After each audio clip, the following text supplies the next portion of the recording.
चलिए अब शुरू करते हैं खबरें फटाफट अंदाज में। नेपाल संसद की प्रतिनिधि सभा ने नक्शे में बदलाव का संविधान संशोधन बिल पास कर दिया है। बता दें कि नेपाल सरकार ने बीते दिनों जारी किए गए नक्शे को आधिकारिक राजचिह्न में जगह देने के लिए नेपाल संसद में संविधान संशोधन विधेयक पेश किया था। सशस्त्र बलों के सेवानिवृत्त अधिकारियों के एक समूह ने भारत चीन के बीच जारी तनाव पर कांग्रेस सांसद राहुल गांधी के बयान की निंदा की है। रिटायर्ड आर्मी ऑफिसर्स ने राहुल के बयानों को बुरी सोच से प्रभावित और राष्ट्रीय हितों के खिलाफ बताया। जोधपुर के सूरसागर इलाके में भू वैज्ञानिकों को बड़ी कामयाबी हाथ लगी है। यहां दुनिया का अब तक का सबसे बड़ा मांस शरीर का जीवाश्म ढूंढ निकाला गया है। यूपी में योगी सरकार गोवध के मामले में कड़े सजा का प्रावधान करने की तैयारी में है। प्रदेश में गोवध करने वालों पर 10 साल की जेल और 5 लाख जुर्माना लगाने की तैयारी चल रही है। वहीं अंग भंग करने पर 7 साल की जेल और 3 लाख तक जुर्माना लगेगा। दिल्ली में शराब सस्ती होने जा रही है। दिल्ली सरकार के एक्साइज विभाग ने आदेश जारी कर शराब पर लग रहे 70% का कोरोना टैक्स हटाने का फैसला किया है। उपराज्यपाल के फैसले के बाद केजरीवाल के ट्वीट पर दिल्ली बीजेपी अध्यक्ष आदेश गुप्ता ने कहा है कि समस्या तो केजरीवाल ने बढ़ाई है। उन्होंने कहा कि दिल्ली में जैसे कोरोना को लेकर लापरवाही बढ़ती गई है, उससे लोगों को ना बेड मिल रहे हैं और ना ही इलाज। देश में अब तक संक्रमण के कुल मामलों की संख्या 2,66,598 हो गई है। वहीं मरने वालों का आंकड़ा 7,471 पहुंच गया है और इलाज के बाद 1,29,314 लोग कोरोना वायरस के संक्रमण से मुक्त हुए हैं। राजस्थान में भी कोरोना के मामले तेजी से फैल रहे हैं। 24 घंटे में 369 नए केस सामने आए हैं। वहीं कुल मरीजों का आंकड़ा 11,245 हो गया है। वहीं अब तक 255 लोगों की जानलेवा वायरस से मौत हो चुकी है। दुनिया में कोरोना मरीजों की संख्या बढ़कर 73,11,000 के पार हो गई है, जिनमें से 35,94,320 लोगों को रिकवर कर लिया गया है, जबकि 4,13,000 से अधिक मरीजों की मौत हो चुकी है। केजरीवाल सरकार ने दिल्ली के सरकारी और प्राइवेट अस्पतालों के लिए एक और नया आदेश जारी किया है। इस आदेश में कहा गया है कि दिल्ली के सरकारी और गैर सरकारी अस्पतालों में बेड की स्थिति क्या है, इसकी जानकारी आम जनता को सीधा उपलब्ध हो। दिल्ली में 22 प्राइवेट अस्पतालों में कोरोना बेड्स की संख्या 20% से ज्यादा करने का फैसला लिया गया है। अमेरिका के ह्यूस्टन शहर में अफ्रीकन अमेरिकन शख्स जॉर्ज फ्लॉयड का आज अंतिम संस्कार किया गया। जॉर्ज को उनकी मां की कब्र के बगल में दफनाया गया। ऑस्ट्रेलिया में अक्टूबर में होने वाले T20 वर्ल्ड कप को लेकर आज आईसीसी की बैठक होने जा रही है। माना जा रहा है कि इस बैठक में साफ हो जाएगा कि वर्ल्ड कप कब और कहां खेला जाएगा। कोटा में कोरोना पॉजिटिव मरीजों के आंकड़े थमने का नाम नहीं ले रहे हैं। छावनी के रहने वाले 23 साल के युवक की जांच रिपोर्ट पॉजिटिव आई है। कोटा के एमबीएस अस्पताल में एक और कोरोना संदिग्ध महिला मरीज की मौत के बाद हड़कंप मच गया। 62 साल की महिला रामपुरा कोतवाली की निवासी थी। कोटा में कोरोना पॉजिटिव मरीजों का रिकवर होने का सिलसिला जारी है। मंगलवार को 29 मरीजों को रिकवर होने के बाद डिस्चार्ज कर दिया गया। बूंदी जिले के नैनवा कस्बे में एक महिला के कोरोना पॉजिटिव आने के बाद उसके नवजात बच्चे और ससुर की रिपोर्ट भी पॉजिटिव आई है, जिससे कस्बे में हड़कंप मच गया है। भीलवाड़ा में 5 कोरोना मरीजों को गुलाब का फूल देकर अस्पताल से डिस्चार्ज किया गया। भीलवाड़ा जिला अस्पताल से अब तक 123 लोग संक्रमण मुक्त होकर घर जा चुके हैं। चित्तौड़गढ़ के पुराने चिकित्सालय में बन रही कोरोना लैब में चल रहे कामों का पूर्व विधायक सुरेंद्र सिंह जाड़ावत और सभापति संदीप शर्मा ने चिकित्सा अधिकारियों के साथ संयुक्त मौका निरीक्षण किया। आगामी सप्ताह तक उक्त कोरोना लैब तैयार होने की संभावना है। प्रतापगढ़ कलेक्टर अनुपमा जोरवाल ने जिला अस्पताल का निरीक्षण किया और कोविड-19 के लिए अलग से आईसीयू बनाने को लेकर चिकित्सा अधिकारियों को निर्देश दिए। डूंगरपुर में 3 कोरोना पॉजिटिव मरीज मिलने के बाद शहर के 3 अलग अलग इलाकों में कर्फ्यू लगा दिया गया है, जिसके बाद एसपी ने कर्फ्यू ग्रस्त इलाकों का दौरा किया। चूरू में विधायक नरेंद्र बुडानिया ने खेल स्टेडियम के लिए जगहों का अवलोकन किया। विधायक ने कहा कि खेल स्टेडियम के लिए वो कलेक्टर एवं खेल विभाग के अधिकारियों से भी चर्चा करेंगे। करीब 3 महीने बाद राजस्थान हाईकोर्ट से लेकर प्रदेश की सभी अधीनस्थ अदालतों में नियमित सुनवाई शुरू होगी। 29 जून से प्रदेश की सभी अदालतें नियमित रूप से खुलेंगी। बूंदी में पुलिस और प्रशासन ने मास्क लगाने और सोशल डिस्टेंसिंग की पालना नहीं करने वाले लोगों के खिलाफ अभियान शुरू कर दिया है, जिसके तहत पुलिस ने बाजारों और सड़कों पर बिना मास्क घूम रहे लोगों के चालान काटना शुरू कर दिया है। अलवर के मोती डूंगरी स्थित श्रम मंत्री टीकाराम जूली के कार्यालय में जन सुनवाई की गई। मंत्री ने सोशल डिस्टेंसिंग के नियम की पालना करते हुए लोगों की समस्याएं सुनी और अधिकारियों को उन समस्याओं के समाधान करने के निर्देश दिए। अलवर के राजीव गांधी सामान्य अस्पताल में बन रही कोरोना लैब का श्रम मंत्री टीकाराम जूली ने निरीक्षण किया और जल्द से जल्द काम पूरा कर कोरोना लैब को चालू करने का निर्देश दिया। टोंक के सोप गांव में राजस्थान राज्य बाल संरक्षण आयोग की अध्यक्ष संगीता बेनीवाल ने दुष्कर्म पीड़िता से मिलकर उसे आयोग की ओर से हर संभव मदद का आश्वासन दिया और कहा कि अब उनकी शिक्षा का पूरा जिम्मा आयोग उठाएगा। जालौर में मोदी सरकार का 1 साल का कार्यकाल पूरा होने पर स्थानीय विधायक छगन सिंह राजपुरोहित ने बीजेपी मंडलों का दौरा किया और मंडल अध्यक्षों की उपस्थिति में बैठकों का आयोजन किया। पूर्व मंत्री प्रभुलाल सैनी ने कोटा में आत्मनिर्भर भारत अभियान एवं मोदी सरकार के 2.0 के 1 साल पूरा होने पर पीसी की। पूर्व मंत्री ने पत्रकारों से मुखातिब होते हुए कहा कि केंद्र की सरकार ने इन 6 सालों में सर्जिकल स्ट्राइक, जीएसटी, 3 तलाक, 1 रैंक 1 पेंशन, धारा 370 सहित कई ऐसे कदम उठाए हैं जिनकी वजह से देश का मान बढ़ा है। सवाई माधोपुर में चौथ का बरवाड़ा ब्लॉक के सरपंच संघ के चुनाव संपन्न हुए, जिसमें आदलवाड़ा कला सरपंच विमल मीणा को सर्वसम्मति से सरपंच संघ का अध्यक्ष चुना गया। कोटा में बीजेपी विमुक्त घुमंतु जनजाति प्रकोष्ठ ने कोटा न्यू मेडिकल कॉलेज अस्पताल के अधीक्षक को ज्ञापन दिया और कोरोना रोगियों को गुणवत्ता युक्त खाना देने की बात की। चित्तौड़गढ़ में बीजेपी ने डोडा चूड़ा नष्टीकरण के संबंध में राज्य सरकार द्वारा किसान विरोधी फरमान जारी करने के खिलाफ प्रदर्शन किया और इस निर्णय को पुनः नहीं लेने पर आंदोलन की चेतावनी दी। बांसवाड़ा में केंद्र सरकार के 1 साल पूरे होने पर सांसद कनकमल कटारा ने बीजेपी कार्यालय में प्रेस वार्ता की और पीएम मोदी की उपलब्धियों को गिनवाया। निर्दलीय विधायकों के पास दिल्ली से फोन आने पर बीजेपी प्रदेश अध्यक्ष सतीश पूनिया ने अपनी प्रतिक्रिया दी है।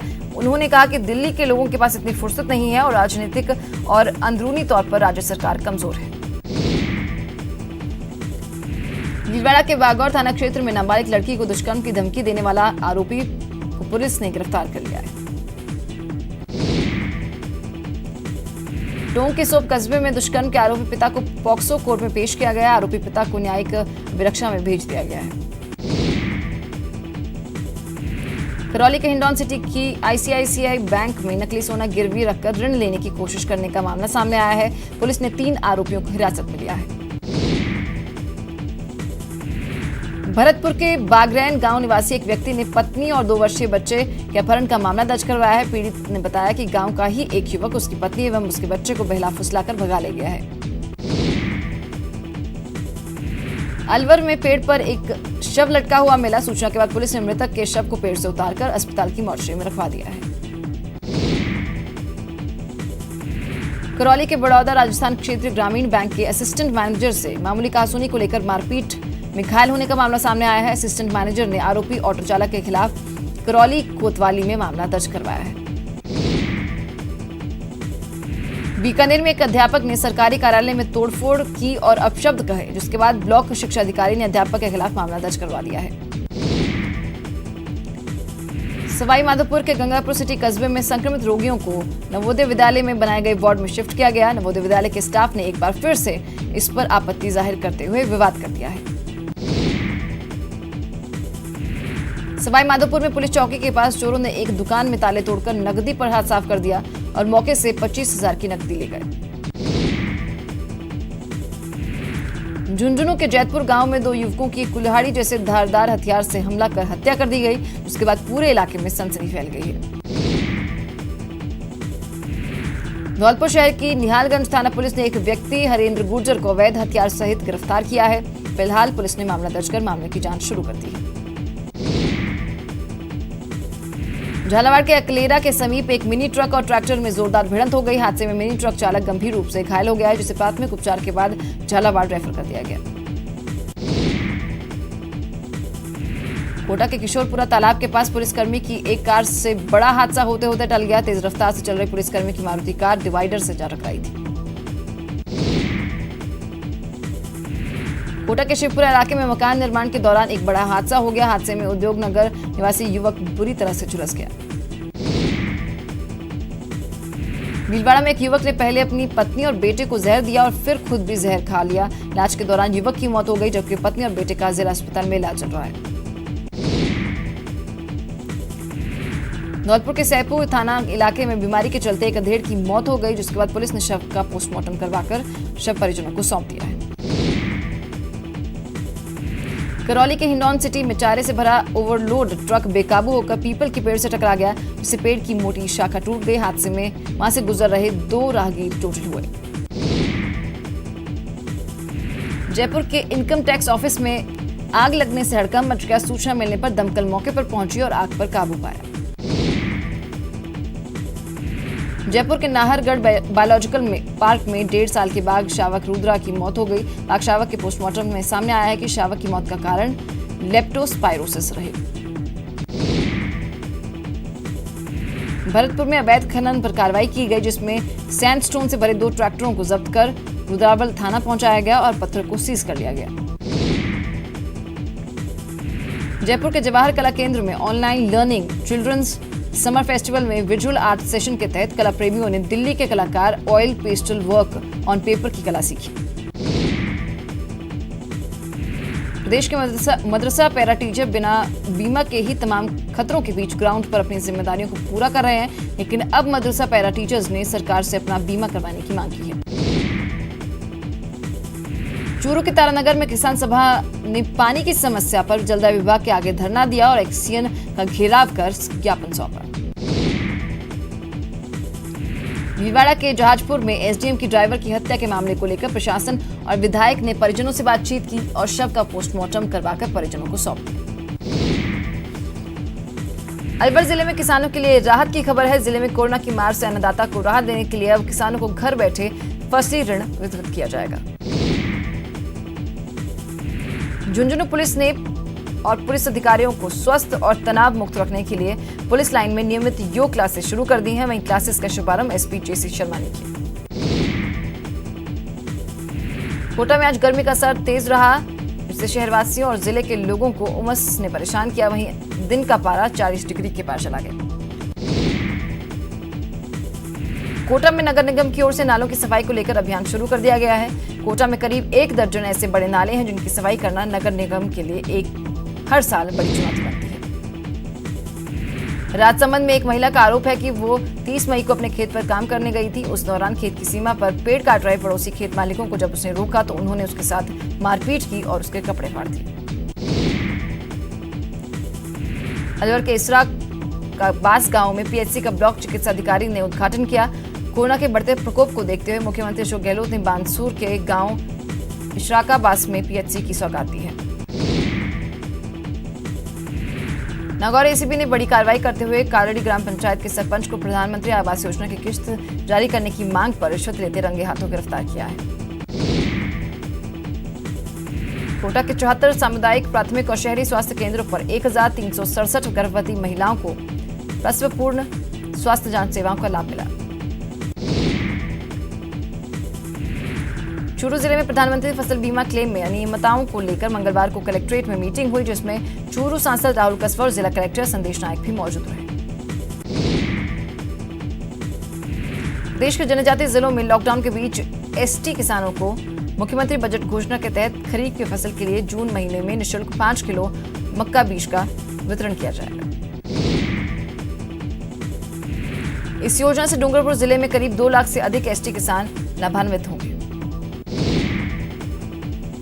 प्रतापगढ़ के शांतिनाथ अतिशय क्षेत्र बमोतर में दिगंबर जैन आचार्य सुनील सागर महाराज के आगामी चातुर्मास की तैयारियों को लेकर विधायक रामलाल मीणा और प्रशासनिक अधिकारियों ने मंगलवार को व्यवस्थाओं का जायजा लिया। सुजानगढ़ की पंचायत गोपालपुरा में सरपंच श्रीमती सविता राठी की अनूठी पहल पर 5 दिवसीय श्रम उत्सव का आयोजन किया गया, जिसमें गांव के सार्वजनिक स्थानों की सफाई की जा रही है। चलिए यहाँ रुकेंगे एक छोटे से ब्रेक के लिए, लेकिन ब्रेक के बाद खबरों का सिलसिला जारी है।